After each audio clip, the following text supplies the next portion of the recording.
The president gave a speech to the nation on Wednesday. He talked about all of his accomplishments this year, closing the border, bringing down the cost of drugs, and creating jobs. To me, the common theme of it all is dignity.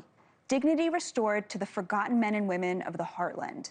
That's what Trump's entire year has been about, from the economic policy to the immigration policy to the foreign policy. How does deporting day laborers and landscapers bring dignity to the working class? Aren't they just doing jobs Americans won't do?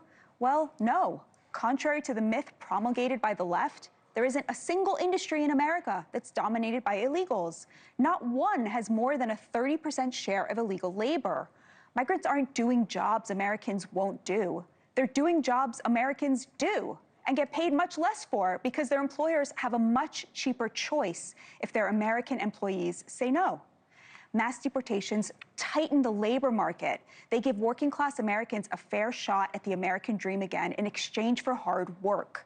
And the tariffs are accomplishing something very similar. Since Liberation Day, economists have promised that the tariffs would be passed on to consumers. But it's been 9 months, and that just hasn't happened.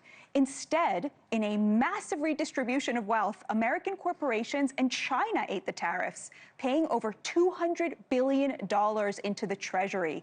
Less than a fifth of that was passed on to consumers, representing just 0.7% of the total consumer price index. It was President Trump, a Republican, who made American corporations pay a massive greedflation tax. Some of it went to pay for food stamps in October, while the rest has been steadily paying down our deficit to the tune of $600 billion.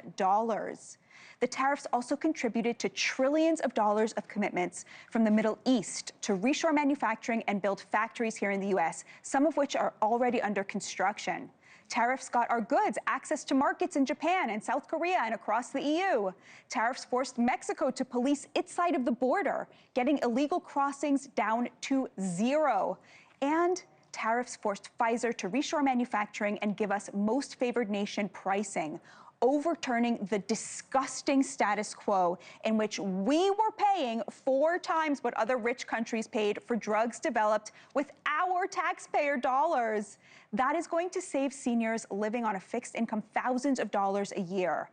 This is what people will remember in 10 years, that their president told the entire global economic order that he doesn't work for Wall Street, he works for the American people. Thank you for watching. Subscribe below and download our NewsNation app right now on your phone, and you will get fact-based, unbiased news for all Americans.